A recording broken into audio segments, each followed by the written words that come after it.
I know that when I used to attend retreats and sometimes in the early days teach retreats, we always had this custom of at the end of the retreats taking a group photograph. At the end of the retreat, of the group photograph, everybody was smiling.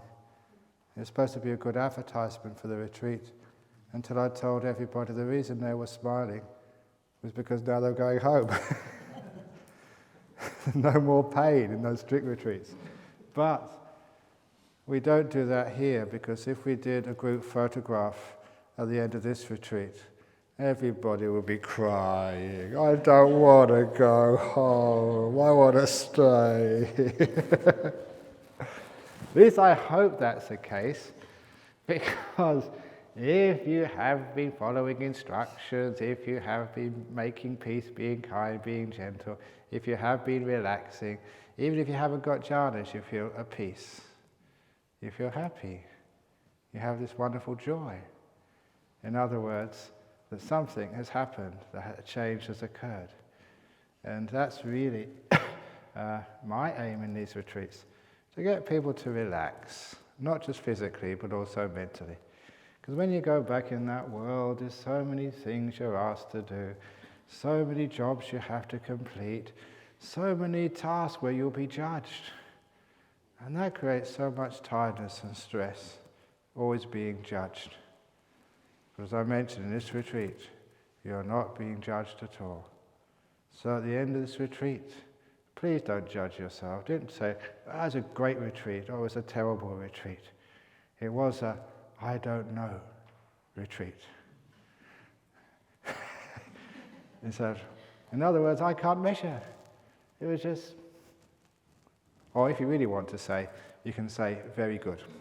That's my phrase. Because you go back home and people say, how was the retreat? And you say, I don't know. And they say, what do you mean by that? He says, you go off to one retreat and you'll find out. Because one of the things which causes a lot of stress, as you all know, is this measuring business. You have, what you came here, what you thought you were going to achieve on this retreat. And hopefully, none of you have achieved what you wanted to achieve in this retreat. If you have, I am a failure. I hope on this retreat, you've let go a lot of this idea of achievements and getting things. And instead, you come here, as I said at the beginning, and I said in the middle of the retreat, you come here understanding that meditation is not about attaining more things, but letting go of things. Becoming more free, not more sort of caught up with having to get an attainment and then take it further. I used to notice that when in the school system. In the school system, it's one of the old stories. In UK, you had to do O-levels at about the age of 16. I was a smart kid, I did them at 14. And at that time, I loved playing soccer. And so my teachers, my parents, and the uncles and aunties, they say, look, it's okay to play soccer, but stay home and do your homework instead. Study. Because they were important examinations in UK, the O-level examinations. They opened the door to A-levels and maybe university. So I followed their advice, because they were convincing me that if I studied hard and I passed my O-levels, then I'll be happy. And so I did that. I did play soccer. I studied hard. And of course, I did really well in my O-levels. Was I happy? No. More exams, more school. So for another 2 years, you had to do your A-levels. But that was really important. At that time, I used to say, I told a story in my book, I wasn't chasing footballs, I was chasing girls. 16, 17 or whatever. And so my parents and my teacher said, look, don't go out to the parties, and the clubs. Instead, stay home. Do your homework, study hard, because if you really do well at A-levels, then you go to university, then you'll be happy. And that's what I did. I followed their advice again. And so I worked really hard. Didn't go out as much as I would have liked to. And of course, I did really well. Was I happy? No. more exams at university. But they said, Cambridge, if you get a good degree for Cambridge, then you'll be happy. So actually, that's when I started to become suspicious. It was. All this, you get your degree, then you'll be happy. And then, because I saw these other people, you get your degree, they've graduated, and what do they do next? They get their first job. They work like dogs in their first job. And they really have to save hard because they want to get a car and they want to sort of get maybe a little place to live. They're going out, and then later on, you fall in love and you get engaged, and that really costs an arm and a leg, trying to sort of plan for a wedding and a house and stuff like that. And I saw these people, and what are you doing that for? I said, no, when I get my house, then we'll be happy. And when you get your house, are you happy? Of course you're not.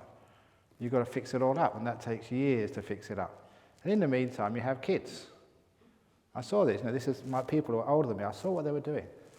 And they said, wow, you're really working terribly hard. Now, yeah, we have to. Both have to work hard to look after our kids, get them a good education. But they said, but, when our kids, grow up and leave home, then we'll be happy. You know what happens next. So the kids eventually leave home at 20 or 30 or sometimes 40 these days. They're smart. It's the parents that are dummies. Kick them out. Charge them rent. But anyhow, by that time they're getting to about 55 or something. And I talked to them and said, well, are you happy now your kids have left home? They said, no, not yet. Because we're going to retire soon. We're just saving up for our retirement, get our superannuation, because then when we retire, then we can really be happy. We can do what we want. By the time you retire, most people are so weak and sick. They can't enjoy themselves at all. You know what they do instead? That's when they go to temples and churches. It's true. Maybe not this place so much, but in many temples and churches, there's always old people go there. You know why? Because they think, when I die, then I'll be happy. They want to go to heaven. And have you seen that actually drives most people's lives? You've got your goal. When I reach that goal, then I'll be happy. And some of you have been following that path all your life, or most of your life so far. Have you found happiness yet? There's always another goal. After the O levels, the A levels. After the A levels, the degrees. After the first degree, the second degree, the third degree. After the third degree, some other sort of qualifications. There's no end to it, except when you come here. And here, you end. But of course, people come here, and what do they do? Okay, yeah, now I've finished with degrees. I've finished with trying to make money in life. Had it with sort of girls or boys or whatever. When I get jhana, then I'll be happy. See? It's the same old stuff again. When I get enlightened, when I get sowan, all you Sri Lankans, when I get sowan, then I'll be happy. But look, that just goes round and round. That's what makes samsara go round. So instead, we actually become suspicious. And hopefully, after these last 8 or 9 days, many of you, if you haven't already, become very suspicious about all this. All this, working hard and then getting something, then you'll be happy. So no, I decide to be happy now. With what I've got. No more trying to find happiness in the future. I'm going to be happy now. An amazing thing happens. Once you stop seeking for happiness in the future, that's that meaning of that simile last night. Joy at last, and there's no happiness in the world. Not in the world, it's in you. So stop seeking it, and then you find it. I told this story, I think, in Nolamara a couple of weeks ago, but this is an interesting story because, I go traveling a lot, and sometimes you go traveling, you pick up new stories. And I forget which airport I was staying in. I think it was actually the old Bangkok airport in Don Mueang. I was waiting for a plane there, and I was just chatting with this guy, and he was from the Middle East, and he told me this lovely parable, which is, just shows us how wisdom doesn't just belong to Buddhism. I don't know what tradition it was from, probably the Sufis, but it's a brilliant little story. And it was a story of the old monks don't lie story, if you know that one. No? Well, Whether you know it or not, you know when I start a story, I'm always going to finish it. Even if everybody's heard it 20 times before. So, you know, in our monastic tradition, that very often, like the monks, go walking around from place to place, just taking their possessions with them, finding solitude, realizing that when you don't have a fixed place to stay, you don't have many, many things, you've got a great sense of freedom. So we call them the wandering monks. In Sri Lanka, Charika monks, in Thailand called two-dog monks. So that's one of our traditions, wandering around the place. But when it gets to the retreat period, the 3-month was period, Pansa in Thailand, rains retreat period, that's when the monks and nuns have to stay put, stay in one place. So there was this monk, and he was walking around, just enjoying himself, a very old monk, very peaceful, very simple living. And just a couple of days before the range retreat was to start, he came across this small farmhouse. And there, there were devout Buddhists there, so they gave him his food for the day. And the farmers said, "Venerable sir, have you got a place to stay for the retreat yet?" And the monk said, "Actually, no." And he said, "Oh, please come and stay with us. Just a short distance away, there's a river, and there's a nice little paddock there, a meadow. I can build you a very simple hut. And my wife and I will be more than happy to look after you for the 3 months rains retreat. That way we can make a lot of good karma. And all we'd ask for you is, every few days or something, please come and just, give us the precepts and give us a little bit of a Dharma talk, help us with meditation. And also, if you've got any questions to ask, maybe you can advise us." And the monk said, "Yeah, sure, I can do that." And so the monk spent the 3 months rains retreat close by to this poor farmer's house. And he looked after them very, very well, and with very nice food, doing little chores if he needed any stuff to be done. And in return, the monk sort of taught them how to meditate. And he was such one of these really wise and kind old monks. And even the children loved that old monk. Even the dog would always wag his tail when the old monk came past. It was just really lovely, old grandfatherly wise.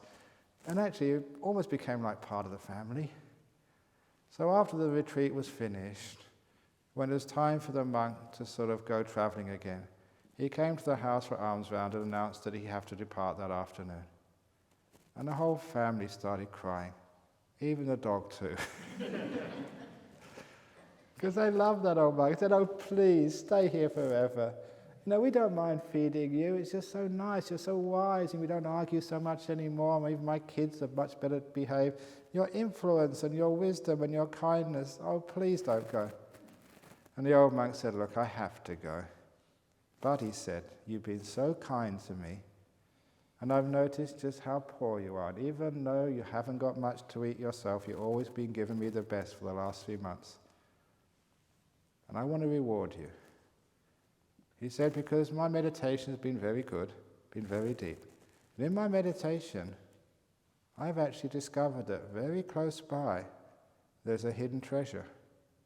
I don't know who buried it there, but it will make you rich, so you won't ever have to worry about, food or clothing, for yourself and your children ever again." And of course, everybody, would sort of like to have a bit extra money. And it's also, they all knew that this was an old monk, and old monks don't lie. If there's a treasure there, if they said there was a treasure, there must be a treasure there.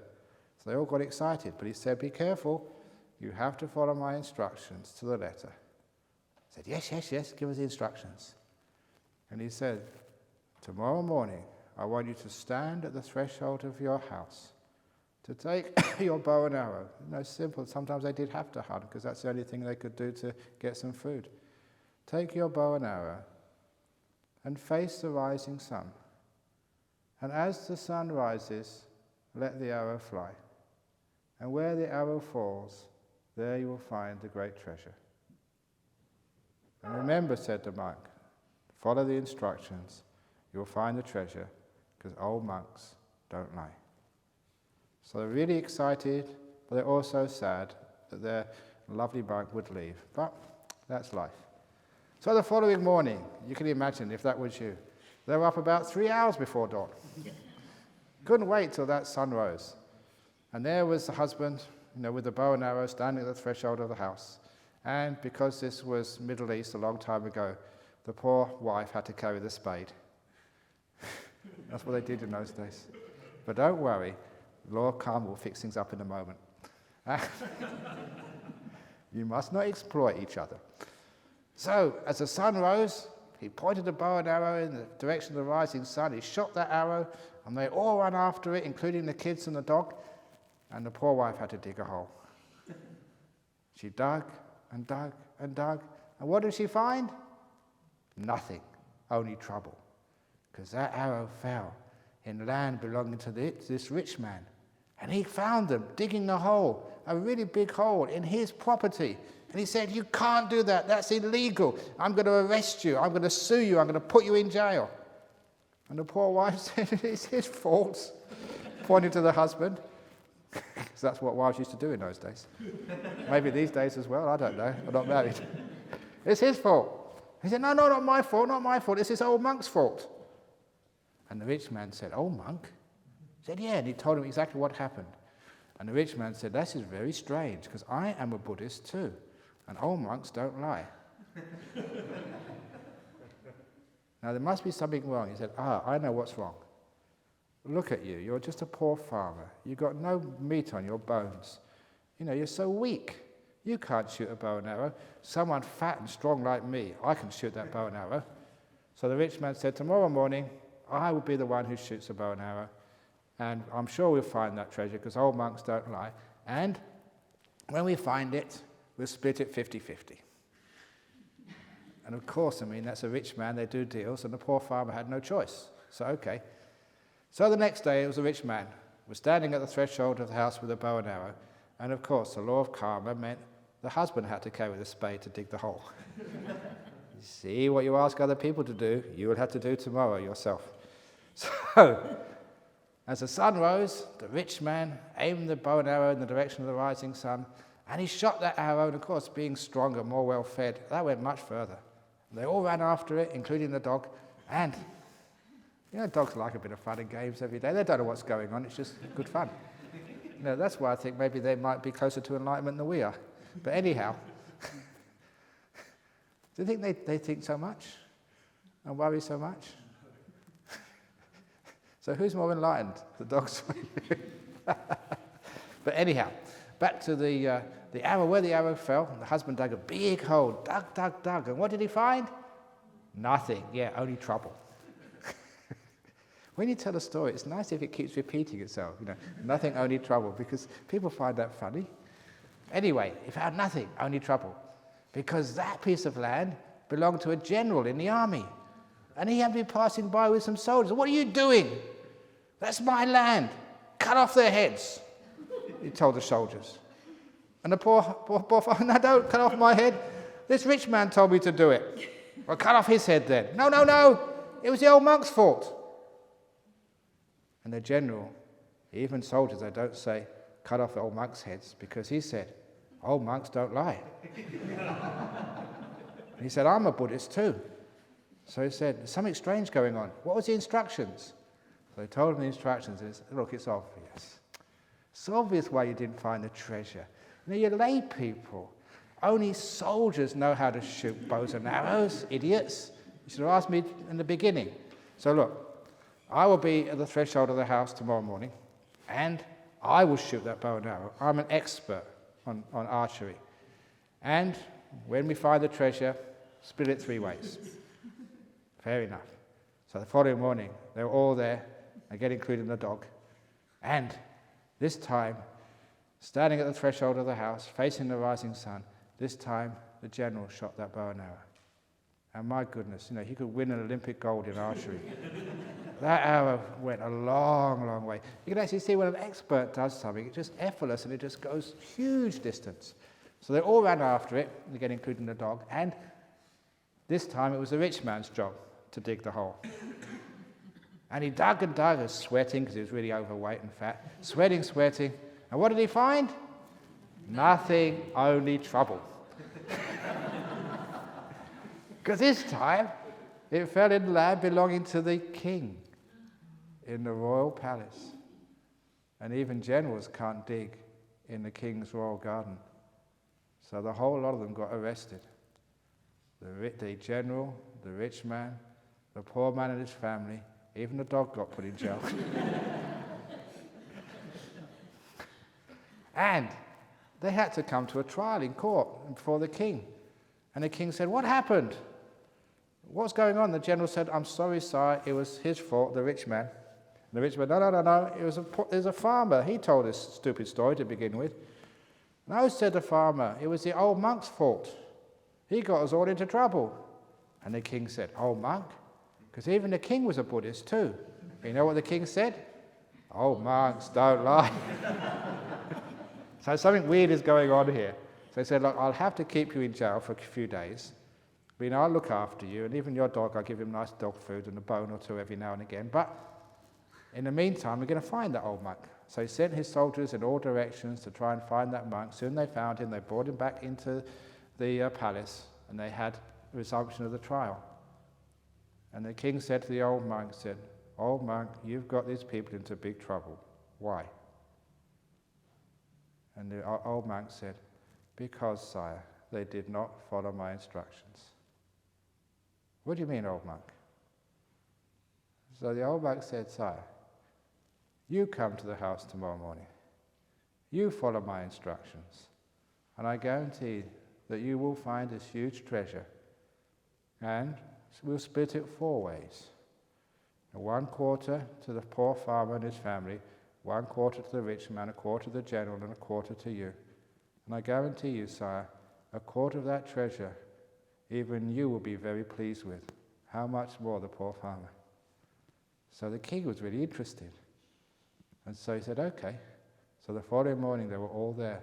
They set everybody free, and there was the king with the general and a couple of soldiers, with the rich man, the farmer, his wife and kids, and of course, the dog. And they waited just before the sun rose, and the king stood in the threshold, and he turned around to the monk. "Is that correct?" "Correct," said the old monk. And when the sun came up, he faced the rising sun. "Is that all right?" "Correct," said the old monk. He picked up the bow and arrow. "Is that correct?" "Correct," said the monk. He was about to shoot the arrow. Before he shot the arrow and let it fly, he said to the monk, "Correct?" "Wrong," said the old monk. "What do you mean?" said the king. "What am I doing wrong?"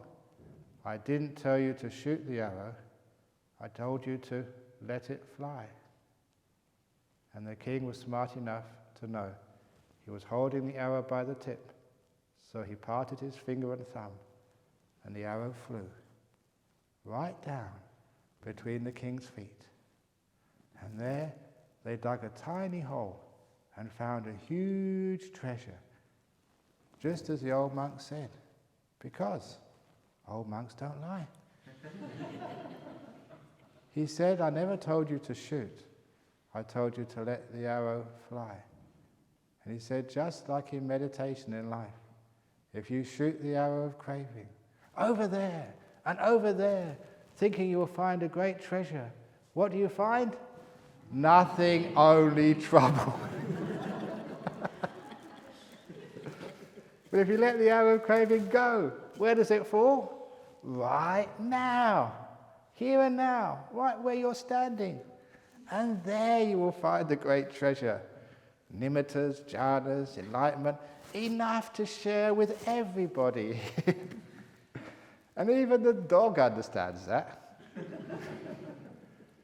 So that is a great simile. So in the last 9 days, where have you been shooting the arrow?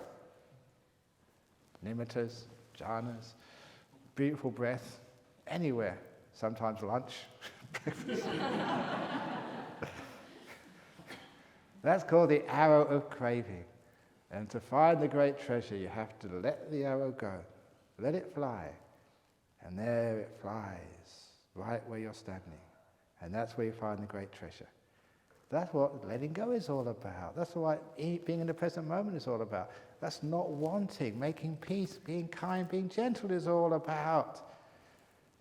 That's what I've been teaching you all week. So now you know how to do it. And trust me, I'm now over 60, and old monks don't lie. Old nuns don't lie either. How old are you, Naroda? You're much older than 66. And what about you? 76. 76. Do you agree with what I just said? Yes, because old Bhikkhunis don't like. Okay, so there we go. So that's actually what we do. So that's summing up what we've been doing so far on this retreat. But you're already shooting that arrow in the future. What are you going to do when you get home? People keep asking me that, but you're not home. You may never get home. This is your only home. So that's... Why is it always thinking what we're going to do tomorrow? We never think what we're doing today. That's also the arrow of craving. So see in your life, if you could, don't plan so much in the future. You know, that's what I always do when I give talks. Sometimes when I come in, I think I'll talk about this. And then I come and sit down, I'll talk about something else. I always do that. It's wonderful, because that means I don't know what I'm going to talk about. I totally don't plan at all. It gets me into trouble sometimes, because I look at my diary and think, oh my goodness, I'm supposed to be going to the airport this afternoon. Sometimes it's like that, I mean, really. Sometimes I don't plan long enough in advance, but never mind. I'd rather do that than be someone who's always worried about the future, worried. So see if you can let go of the arrow of craving and be peaceful and still. So what you do when you get home, because you want to find that out, number one, please understand the importance of all of this. That without meditation, without sort of spending time out of all this hustle and bustle, you always get caught up, just caught up in the neuroses of the people you live with. So instead of doing that, every now and again, just take time out.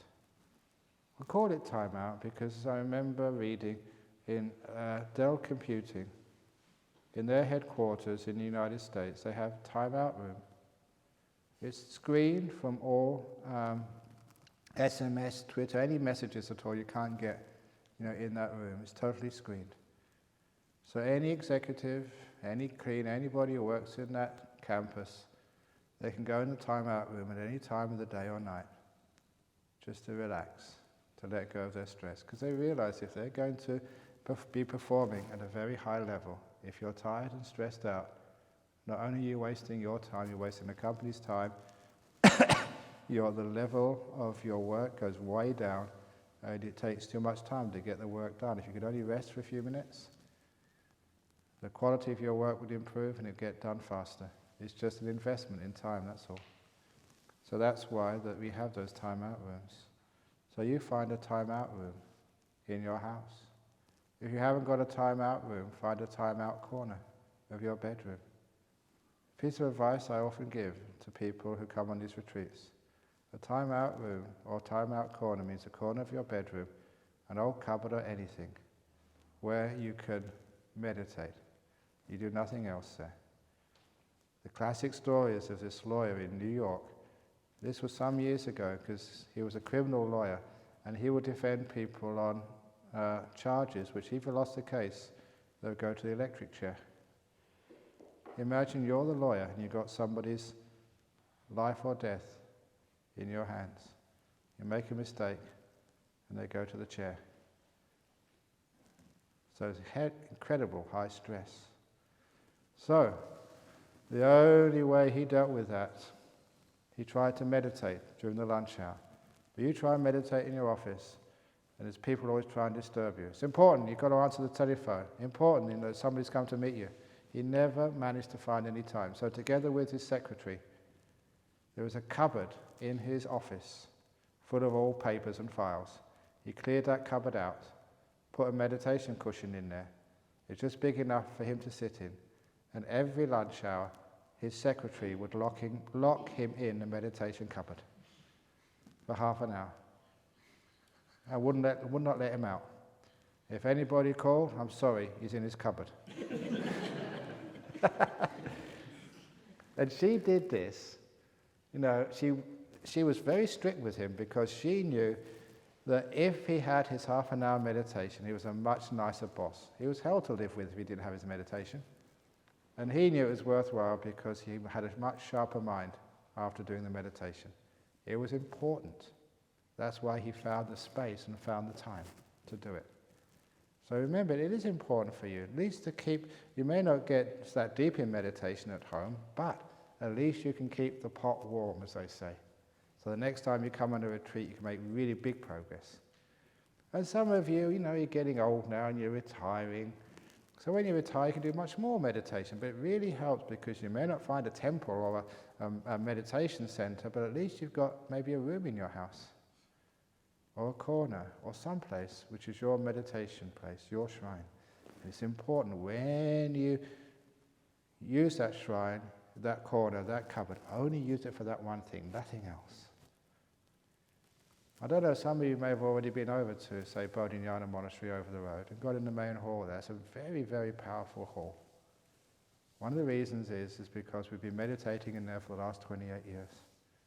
It's got energy, it's got power, because of all the great meditations which have gone on in that hall. In the same way that if you have a little corner of your house where you meditate, afterward it builds up energy. It's your peaceful corner.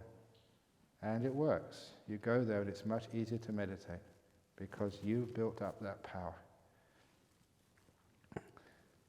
You find actually there are some places easy to meditate, some places hard to meditate because of what's happened there before. This place is not yet built up much power, but it's getting there. Bodhinyana Monastery got huge power there. In other places where we've been, it's got, even actually Nolamara Hall, that's getting some energy and power now. Get some great meditations in there. So it's working. So you find that little place and it gets the power.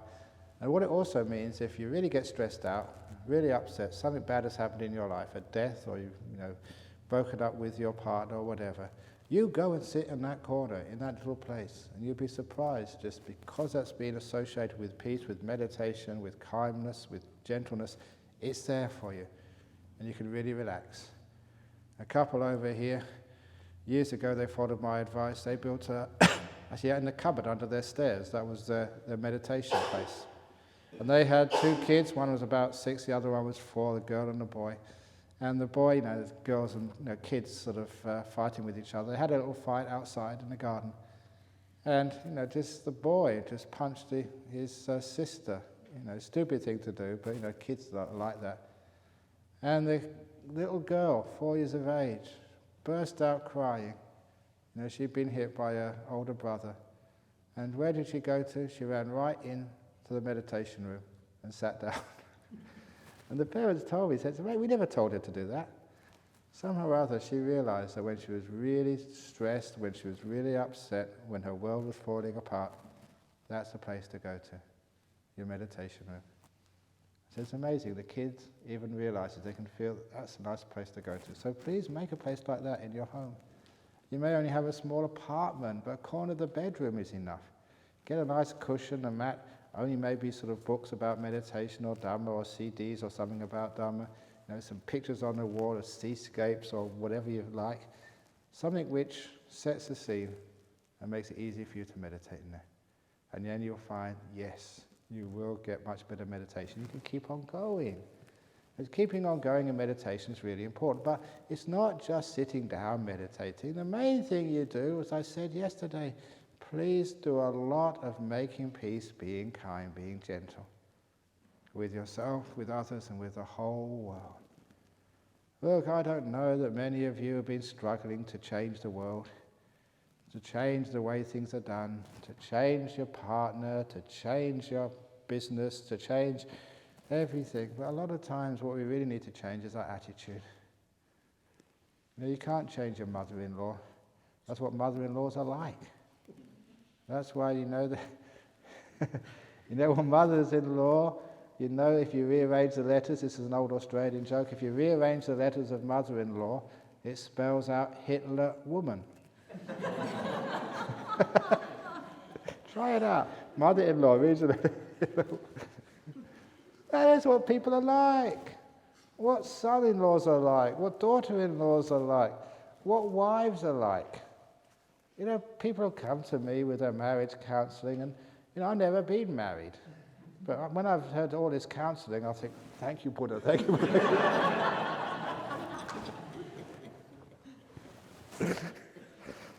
But, it's all the same. So all these problems are the same. So you can't change your partner and think, if I get a different model, it will be better. They're not like cars. They're all the same. On the outside, they may look a different colour. Like the cars, you can get green, you can get white, you can get yellow, but underneath they're the same. Girls are the same also. So you guys are already married, or women are already married. Don't think that if you change your partner for somebody else, they'll be any better. They'll be precisely the same. So you might as well stick with what you've got. It's much cheaper. But change your attitude. That's actually wisdom over many, many years. So change your attitude. And that's much, much better. And how do you change your attitude? Just make peace. Make peace with the person you're living with. Be kind and be gentle to them. Make peace with yourself. Be kind and be gentle. Make peace with life. And sometimes make peace with the aircraft when you're flying home, maybe this afternoon or tomorrow. Make peace with it. Be kind, be gentle. Make peace, be kind, be gentle with the ATM machine. 20 euros. And you find life goes much smoother. Now that's the practice you should do when you're back home. So you look, you use your mindfulness. What's my attitude to things? Am I angry? Am I upset? Am I trying to control things again? I'm getting frustrated. So look at the attitude you have to life, the emotional response. Put your mindfulness there. Whenever you see any of these responses which are dysfunctional, like getting afraid, overexcited, controlling, angry, all of those emotions, they've hurt you so many times before. So let them go. Replace them by just making peace. You're never going to change that person. You're never going to change life. So make peace with life. Be kind. Be gentle. People are at war. You are at war with the way things are. Trying to change them in the way they should be. The way this retreat centre should be. The way Ajahn Brahm should be. The way I should be. The way my meditation should be. You fight your whole life fighting that war. And do you ever win? No. So instead of making this world the way it should be, I say, okay, I give up. I'm going to let the world be the way it is. Make peace with it. Be kind, be gentle. And then the world changes. When you fight it, it gets worse. When you make peace with it, it gets much better. You create the world. So you create a peaceful world by making peace. You create a kind world by making kindness in every moment. And you create a very gentle, plain journey home by making gentleness with all the people you sit next to, and all the flight attendants, and even the pilot, and even the engine of your 747 or whatever you fly. Stroke the little dear aircraft. May you be happy and well. May you never have any turbulence. May your engines not fall off like they do in Qantas.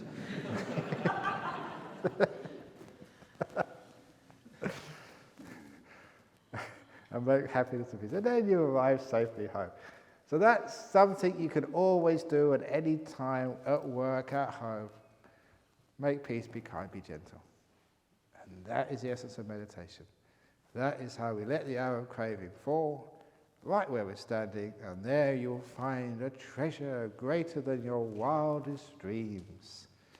And if it doesn't work, then there's another retreat coming next time, and I'll see you back again. So hopefully you've all enjoyed this retreat, but obviously there's still some more to come, and that is this afternoon.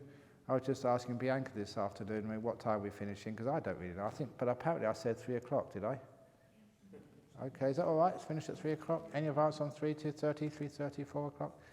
Or shall we just say make no plans and just see when it happens? Do you want to make plans? You all got to make plans. I want to know when it's finishing. When is it finishing? Please tell me when it's finishing. Okay, so do it at 3? Is that good? If anyone wants to leave early, they can always leave early, that's okay. If they want to leave later, it's all right with me. I don't care, I'm cool. But because of that, if you all come in at 2 o'clock anyway, because at 2 o'clock we do a little bit of meditation and a loving kindness meditation, and we finish off with the blessing. That's just at 3 o'clock. Is that okay with everybody? Okay, now look, there's a clean-up after lunch, but I know that a few people haven't seen Ajahn Brahm's cave yet.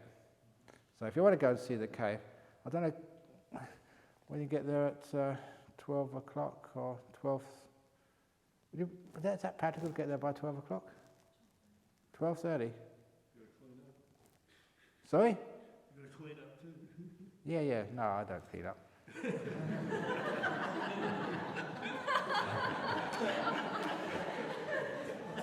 Because I let other people make the good karma. I've made so much good karma in my life that it's the opportunity I open the door of my heart to let other people do that wonderful good karma. Now, whatever, anyway. So, I know, how would that work? Daniel, would that work 12 o'clock, 12:30, 1 o'clock, 1:30? I don't know, but I think Bianca has cleanup. Yeah, how long does it take to clean up? 5 minutes? Come on. Good enough. You never get perfection. So it's dirty. You clean it up, it gets dirty up again afterwards. Come on, keep cool. Okay, what time do you reckon? 12:30, 1 o'clock? I don't know if that's Bianca. Yeah. What about the Anagarikas to be? We need actually someone to be over there to show you where it is. So I have to arrange that. So anyway, how are you going to get over there? You going to go in your cars or walk over? Okay. Well, look, we've got to be here by 2 o'clock. So maybe that, I think 1 o'clock or whatever, I'll ask one of the Anagarikas to be over there and they could show you where it is. So we can get over there by 1 o'clock. Enough time? Yeah. Okay, 1 o'clock. And if you haven't finished your cleaning there, you go over there and you come and clean up afterwards. That's okay. So 1 o'clock, somebody be over there to show you where my cave is. And beware of the bats. There's 3 bats in there because there was a cave. Used to only have 1 bat, but now there's 3. So see if you can find the bats. Be careful. They're very vicious. No, they're Buddhist bats, so they're okay. Okay, so we have some interviews now, from now until about 10:30. Those of you who haven't got enlightened yet, you still have a couple of hours before lunch. And look, if you haven't at least got jhanas, do you really deserve lunch? If you haven't got jhanas, carry on. No, don't get into guilt trips. So enjoy yourself, meditate, and then see what happens.